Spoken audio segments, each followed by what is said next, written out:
নমস্কার বন্ধুরা, আশা করি আপনারা সবাই খুব ভালো আছেন। আমি মুক্তির রান্নাঘরে আরও একটি নতুন রেসিপিতে আপনাদের সবাইকে স্বাগত। মান কচুর আরও একটি অসাধারণ রেসিপি আপনাদের সামনে নিয়ে এসেছি আমি। তো এটি কিন্তু খেতে বেশ মজার হয় আর অসাধারণ, যেমন দেখতে খেতেও অসাধারণ। ভিডিওটি প্রথম থেকে শেষ পর্যন্ত দেখার অনুরোধ রইল আপনাদের সবার। তো প্রথমে আমি একটি হাফ মান কচু নিয়ে নিয়েছি। তো সেটিকে আমি ভালো করে পরিষ্কার করে একটি দাবটি নিয়ে নিয়েছি। সেই দাবটির সাহায্যে আমি কেটে নেব, আর একটু মোটা করে ফেলবো, গায়ের থেকে একটু খোসাটার থেকে মোটা করে ফেলবো খোসাটা।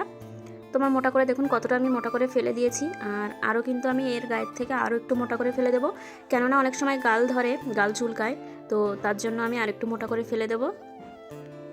আপনারা যখন নেবেন তখন একটু মোটা করে ফেলবেন, আর কচু বিশেষ করে একটু গায়ে থেকে মোটা করে ফেললে বেশি ভালো হয়। তো এখানে আমি এই যে এতটা পরিমাণে ফেলে দিয়েছি।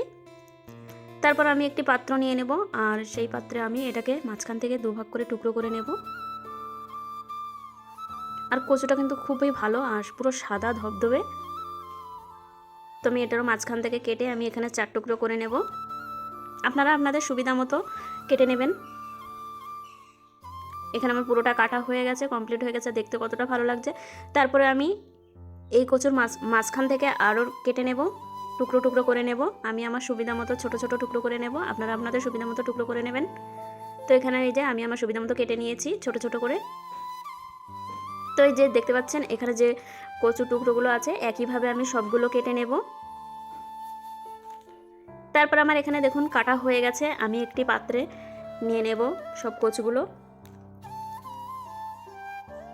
তারপর আমি 3 থেকে 4 বার জলটা ধুয়ে, জল দিয়ে পাল্টে পাল্টে ধুয়ে নেব।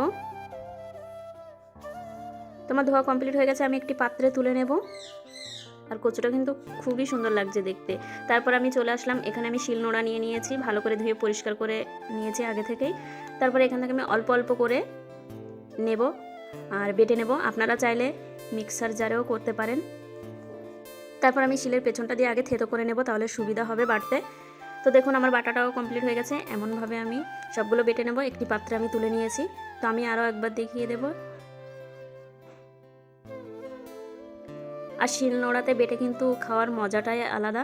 তো আপনারা চাইলে মিক্সার জারেও করতে পারেন। আমি একটু হাতে সময় ধরে নিয়ে শিলনোড়াতে বেটে নিচ্ছি। তারপর আমি দেখুন এখানে 5 থেকে 6টা কাঁচা লঙ্কা দিয়ে দেবো। কাঁচা লঙ্কাগুলো আমি এই একই সঙ্গে বেটে নেব। তারপর আমি আরও 2টো কাঁচা লঙ্কা দিয়ে দেবো, আর এখানে আমি 2টো গোটা রসুন ছুলে ভালো করে নিয়ে নিয়েছি। সেই গোটা রসুন 2টো আমি এর সঙ্গে একই সঙ্গে বেটে নেব। তারপর আমার বাটাটা পুরো কমপ্লিট হয়ে গেছে। এবার আমি গ্যাসে একটি কড়াই বসিয়ে দিয়েছি, কড়াইটি গরম হয়ে গেছে। আমি এখানে দিয়ে দেবো হাফ কাপ তেল, সাদা তেল দিয়েছি। পুরো রান্নাটা আমি সাদা তেলেই করব। তারপরে আমি দিয়ে দিলাম একটি শুকনো লঙ্কা ফোড়ন আর হাফ টিস্পুন কালো জিরা, আর দিয়ে দেবো 4 থেকে 5টি পেঁয়াজ কুচি। তো পেঁয়াজ কুচিটি দিয়ে আমি একটু নাড়াচাড়া দিয়ে তারপরে আমি দিয়ে দেবো পরিমাণ মতো লবণ আর হলুদ। তারপরে খানিকক্ষণ রেখে 5 থেকে 6 মিনিট পর একটু পেঁয়াজটাকে নেড়ে চেড়ে আমি তারপরে দিয়ে দেবো কচু বাটাটা। আর কচু বাটাটা দেখতেও অসাধারণ লাগছে কিন্তু, আর এটা কিন্তু বেশ হাতে সময় ধরে নিয়ে করতে হবে। এই পর্যায়ে আমি গ্যাসের ফ্লেমটাকে লো করে দেব, না হলে পুড়ে যাবে। তারপরে আস্তে আস্তে নাড়তে থাকতে হবে। এবার কিন্তু আমার একটু ঘন হয়ে এসছে। তারপরে আমি দিয়ে দেব শুকনো লঙ্কার গুঁড়ো। আর একদম কিন্তু গ্যাসের ফ্লেমটা হাই করা যাবে না, কেননা পুড়ে যেতে পারে। গ্যাসের ফ্লেমটা লোতেই রাখতে হবে। লোতে রেখে একটু হাতে সময় নিয়ে এই রেসিপিটা বানাতে হবে। তারপরে আমি দেখুন আস্তে আস্তে নেড়ে ছেড়ে দেবো। আর এটি কিন্তু একটু আঠালো ভাব হয়ে এসেছে, আর হয়ে যাওয়ার মতো হয়ে গেছে রেসিপিটা। এটা কিন্তু একটি আঠালো ভাব হয়েছে, দেখতেই পাচ্ছেন আপনারা। আমার কিন্তু শেষ পর্যায়ে রেসিপিটি হয়েও এসেছে। একটু হাতে সময় ধরে নিয়ে বানাতে হবে। তারপর আমার পুরো কমপ্লিট হয়ে গেছে।